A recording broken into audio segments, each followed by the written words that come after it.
Hey guys, and welcome to the top 10 transfers of the week. Of course, we were doing top 5 transfers of the week, but because it is the deadline day edition, we thought I'd do 10 because, of course, there are quite a few players to get through. And the first one this week is Darren Fletcher, who's gone from Manchester United to West Brom. Of course, he wasn't playing under Van Gaal, and he's only 35, I think. I think that's right, anyway. So he's still got at least 2 or 3 years in him, and he's a very good player. He works his socks off. It is a bit of a shame he's had some big injuries recently, but hopefully he can keep West Brom in the Premier League, because at the moment I'd say they are a Premier League side, and with the likes of Tony Pulis, who's brought in another few players, I think they definitely have what it takes to stay up.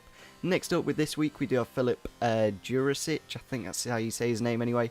He's gone from Benfica to Southampton on a loan till the end of the season, and then there is an option to buy at the end of the year. He is actually quite a nice card, to be fair. 81 pace and 82 dribbling. It means he can get hyperlinks with Tadic, of course, and I'm not too sure where he will be playing. He's been mainly playing at the centre attacking mid position this season for Mainz in the Bundesliga, but he could play out wide if need be.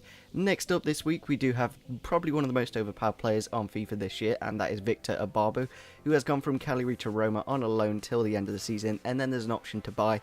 And he has actually converted to a right wing. This card has actually come out already, and yeah, I'm really glad they changed this position, because there was no point in keeping him at striker. It would be just essentially the same thing as his Cagliari card. I think that's actually gone up quite a bit, so it's nice there's a bit more versatility now with him. Of course, playing him out wide is quite good, because now you can play Dumbia, Jovino, and of course Ababo. Next up this week, we do have Robert Huth, who's gone from Leicester to he's gone to Leicester from Stoke on a loan till the end of the season, and that's what kind of play Stoke need. They need a big, strong centre back, because at the moment defensively they're not doing too well. They have brought in Kramaric, of course, and they've got Ajoa, so they should be pretty good. I don't know, it's going to be a real big question who's going to get relegated. Leave a comment down below on who you think will get relegated. I reckon Burnley and QPR will. I'm not too sure of that third one though, it's really interesting. Next up we do have Mohamed Salah, who has gone from Chelsea to Fiorentina on loan till the end of the season. I think it's actually an 18-month loan, so it's a year and then until the end of the next season, so it's actually a really long one.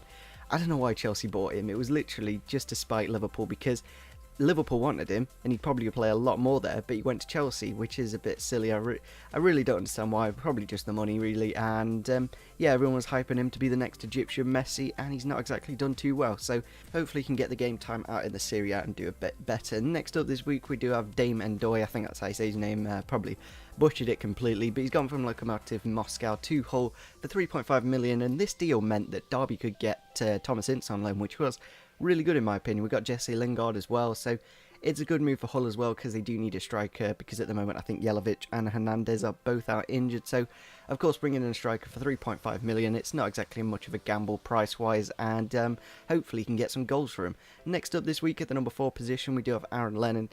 If you've seen the pictures of him joining the club, it's absolutely incredible. Like, he's so depressed. His picture on Ultimate Team isn't exactly too much better as well. But yeah, it's a loan until the end of the season at Everton, and then there's an option to buy, I believe.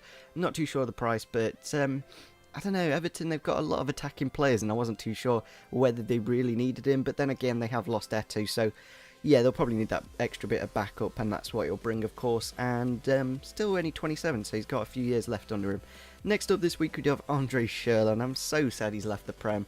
I kind of wish like a Spurs or an Everton or something picked him up, but he is 28 million, so it is quite an expensive price. And Wolfsburg seem to be doing the Dortmund kind of thing. They've come out of nowhere and just absolutely killed the Bundesliga this season. They did beat Bayern Munich 4-1 last week, and with the introduction of Schürrle, hopefully it can help them next season, because this year I think Bayern Munich have pretty much got it in the bag already, and he's only 24, so he's still got at least 6 or 7 years in him, and obviously a Germany international, so a fantastic player in my opinion.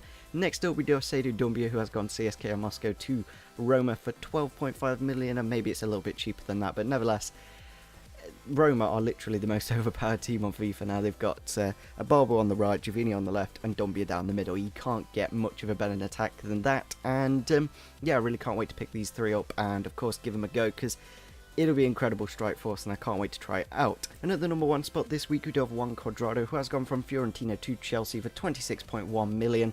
I believe I got the Schürrle money wrong. I think I put 28 million, maybe it was 24, because I believe they did spend 2 million more to get Cuadrado, which in a way is good, but at the same time Schürrle's 3 years younger. He's a little bit better in my opinion. I think Schürrle is a better player than Cuadrado. I could be completely wrong, but a lot of people say Cuadrado is quite inconsistent at Fiorentina, so it is a bit of a gamble maybe because he hasn't been at the Prem before, but he is quite an aggressive player, so I think he'll do well in that Chelsea team. So yeah, if you enjoyed the top 10 transfers of the week, it wasn't exactly the best deadline day. In previous years you've had like Ozil and stuff like that, so yeah, maybe in the summer there'll be absolutely massive deals, maybe like Pogba going somewhere. That'll be a massive deal, of course. So yeah, if we could get 20 likes for the final top 10 transfers of the week till the summer window, that'd be absolutely fantastic. Subscribe if you're on your channel, and see you soon. Bye.